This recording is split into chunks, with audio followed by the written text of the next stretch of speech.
Welcome back to Building Character, where we figure out how to play as your favorite fictional characters in Dungeons & Dragons. Remember to stay for the end of the video for input on future builds, and like and subscribe for better stealth checks next time you play. Maybe. Today we're building the best dad in Dragon Ball Z, Piccolo, or technically Piccolo Jr. Created by Akira Toriyama in 1988, Piccolo was an enemy turned friend of Goku and most prominent non-Saiyan member of the Z Fighters. We do a lot of villains turned heroes here, but the new year is a good time to remember anyone can change. It's not easy being green. We'll start by setting our goals for this build. First, we need to make sure Piccolo can hold his own in a hand-to-hand fight. Next, we'll get some energy blasts, including his signature special move. Finally, we'll make sure he can fly to keep up with Goku. For stats, we'll be using the standard point array in the player's handbook. Roll for stats if you want, just make sure you hit the multi-classing minimums. Dexterity will be number 1, as Piccolo throws off his armor for maximum speed. Strength after that, all Z fighters are ridiculously strong. Charisma will follow, we need this at least 13 so he can fly, but in character he's intimidating enough to justify the investment as well. Next up, Wisdom. This will help with some of his energy blasts later on, and we need it at 13 for multi-classing, so bump it up with some racial bonuses. Constitution after that, he's definitely tough, we just need other skills more, and we'll dump Intelligence. Gohan really is the intellectual of the group.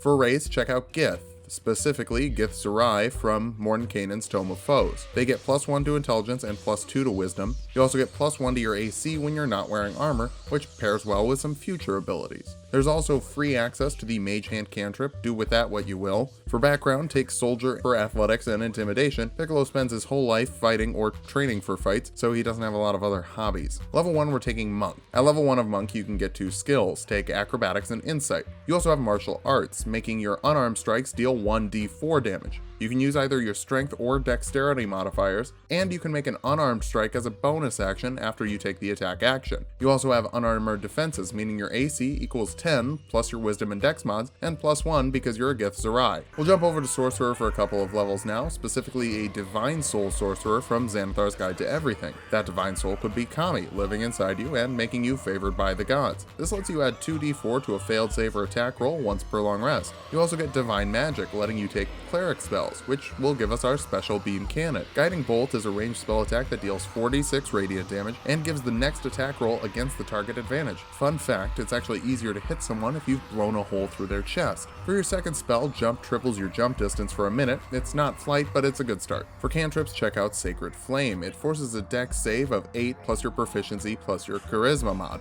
Failing that save, you take 1d8 radiant damage. Firebolt deals 1d10 fire damage, it's a ranged spell attack. Guidance adds 1d4 to skill checks, help show young Gohan the way. Finally, Light creates a bright light in a 20-foot radius and dim light 10 feet after that. Second level sorcerers get a Font of Magic, letting them use sorcery points to recover spell slots. You have an amount of sorcery points equal to your sorcerer level. You can also learn another spell. Thunderwave forces a constitution save in a 15-foot cube, pushing creatures 10 feet away and dealing 2d8 thunder damage if they fail. They take half damage on a success and aren't pushed to the 10 feet. As a Gith Zerai, you can also use the spell Shield once per day. This adds 5 to your AC as a reaction. Third level sorcerers get Meta Magic, letting you alter the spells you cast. Distant Spell doubles the spell's range, so you can fire your special beam cannon all the way across the battlefield. Extended Spell doubles a spell's duration, which we'll use on Jump for now and later on Fly. For your spell, check out Scorching Ray. It's second level, which you have 2 slots for. It's a ranged attack spell with a 120-foot range. You throw 3 small fireballs that deal 2d6 fire damage each. These can hit one target or multiple. You do get to fire all 3 on the same turn. Fourth level sorcerers get an ability score improvement, but our constitution's a little low, so I'm going to recommend taking the Tough Feat,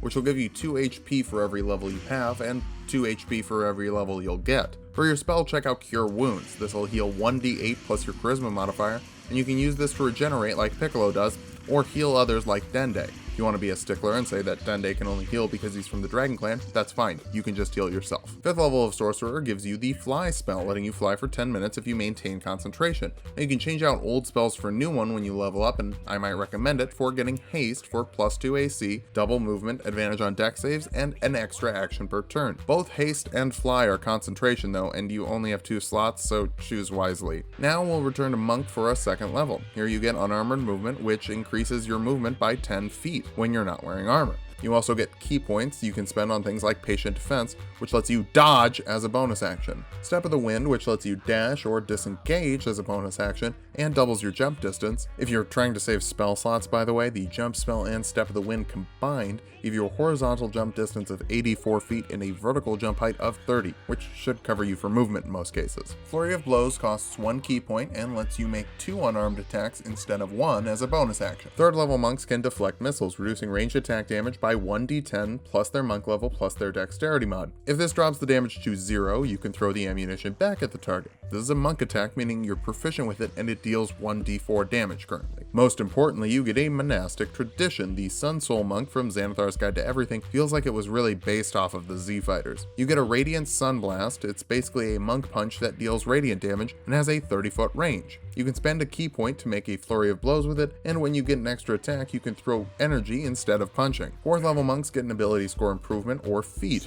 The Alert feat lets you sense power levels. You gain +5 to initiative, can't be surprised while you're awake, and nobody gets advantage on you because you can't see them. There's also Slow Fall, which will reduce your falling damage by 5 times your monk level as a reaction, which is good in case you lose concentration while flying.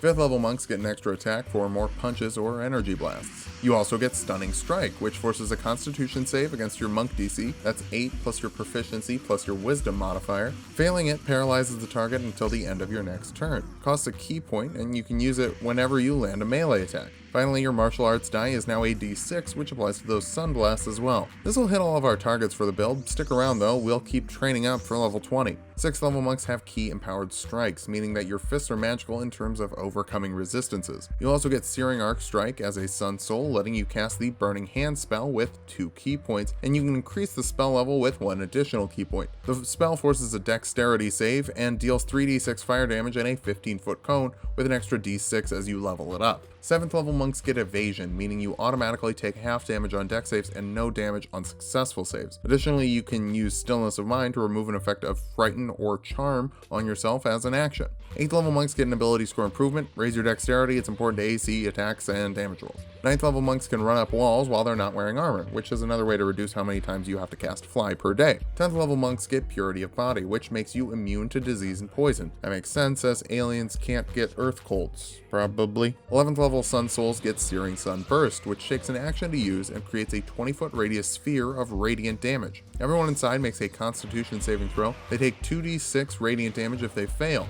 You can increase the damage by 2d6 with a key point up to 3 times, or you can just use your normal attacks, they're now dealing 1d8. 12th level monks get an ability score improvement. This is our last chance to bump up that dexterity score, so round it out to 20. 13th level monks get Tongue of the Sun and Moon, letting you understand all languages and everyone else can understand you. So if you ever make it to your home world, no worries about speaking the language. 14th level monks get the Diamond Soul ability, making them proficient with all saving throws, and letting them re-roll saving throws by spending a key point. The capstone at level 15 of monk is not great. Timeless Body means you don't feel the effects of age and you don't have to eat or drink. If you're doing a survivalist campaign, this is great, but even then you've got plenty of other abilities to get food or water. Mostly we're doing this for the extra key point. Now that we've hit level 20, let's figure out how good of a build this is. First off, you're very mobile, with a standard movement of 55 feet and a max movement of 165 feet per round if you double dash, not to mention jump and flight abilities. Second, your Sun Soul gives you a nice ranged option to mix in with the standard close quarters monk abilities. It's also nice for dealing with fiends or undead due to the radiant damage. Finally, you've got pretty good defenses, a 17 AC and HP somewhere in the 130 range with the ability to dodge as a bonus action.